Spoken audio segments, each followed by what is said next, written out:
प्यारे नाज़रीन, आज मैं आपको बताऊंगा टाइमिंग बढ़ाने के 7 तरीके। नंबर 1, वॉक करें।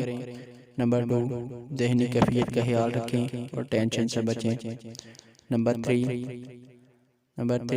अच्छी खुराक लें। दूध, खजूर, अंडा, किशमिश कम मिकदार में रोज़ाना की बुनियाद पर इस्तेमाल करें। नंबर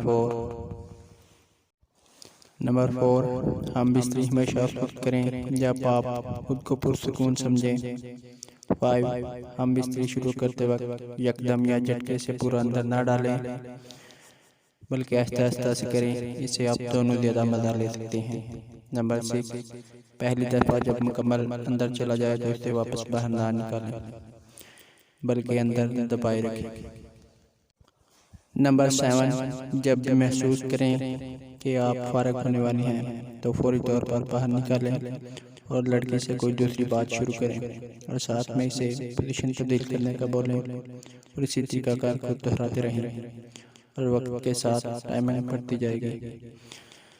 उम्मीद है आपको वीडियो अच्छी लगी होगी, तो प्लीज़ वीडियो अच्छी लगी है तो चैनल को सब्सक्राइब करें इस तरह की मज़ीद मालूमाती वीडियो हासिल करने के लिए।